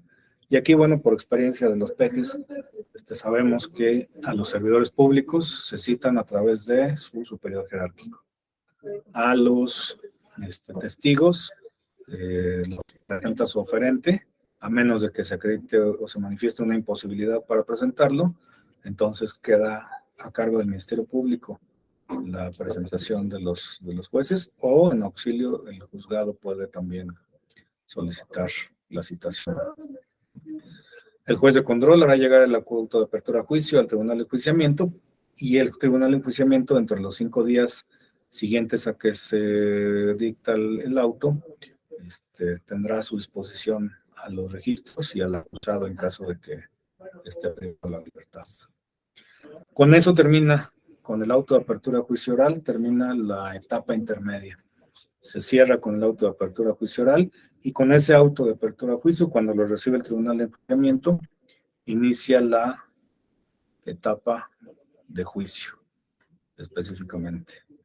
¿Alguna duda, pregunta, comentario? De las audiencias que vamos a tener, ¿alguien que quiera preguntar algo? ¿Todo en orden? ¿Podemos qué? ¿Estar en algunas? Podemos estar en algunas, sí, las que vamos a tener de la semana que entra. La de lunes es a las 5 de la tarde, va a ser por videollamada, va a ser en Veracruz, pero va a ser por videollamada. La del miércoles 20, a 10:30 de la mañana, va a ser también por videollamada, es en Almoloya, y ya. Las demás son presenciales. Pero si quieren estar, pues ya saben que no deben, pero habilitamos la escucha cuando menos para que puedan estar monitoreando lo que ocurre en las audiencias. Hasta donde pensamos y creemos, se van a llevar cuando menos de las 5 que tenemos a partir de mañana, espero que cuando menos 2 sí se lleven, que son las que, la de Almoloya sí se va a llevar fuercita porque hubo ya previsión y disposición del juez, y parece que se tendrá que llevar. Y pidieron que se difiriera por la prueba que le faltaba, por el dictamen que le faltaba a la defensa, y no nos han avisado nada en contrario. Entonces, hasta donde parece que si no pasa nada de aquí al viernes, sí se lleva. Entonces, sí pueden estar, claro que sí, con mucho gusto. Y con independencia de las dudas o comentarios, pues ya saben que podemos platicar o debemos platicar los asuntos que tengan personalmente. ¿Sale? ¿Comentarios? O ya con eso terminamos, ya nos vamos. De los que están en línea. ¿Todo bien? Bueno, vamos a terminar la grabación. Todo bien, gracias. Pues por el momento todo bien. Perfectamente. Sí, todo bien. Todo en orden, doctor. La presentación, pues queda para el acervo cultural, el video también queda para el acervo cultural, por si lo quieren consultar, por si lo quieren revisar, lo pongo a su disposición para que lo tengan. Pero no para que lo tengan, para que lo revisen, para que lo estudien. Está sacado del código. Tendría que, sería suficiente con revisar el código para conocerlo, pero a veces somos más visuales y nos sirve tener el video, estarlo escuchando. Pues no fue tan pronto, nos aventamos 2 horas, pero mismas que quedan en grabación. La grabación está, la subo a a Drive, Google Drive. Entonces, del Google Drive les mando la liga y lo pueden ver desde el Google Drive para que no se llenen de datos innecesarios en sus teléfonos o en sus computadoras. ¿Vale? Vamos a tener la grabación.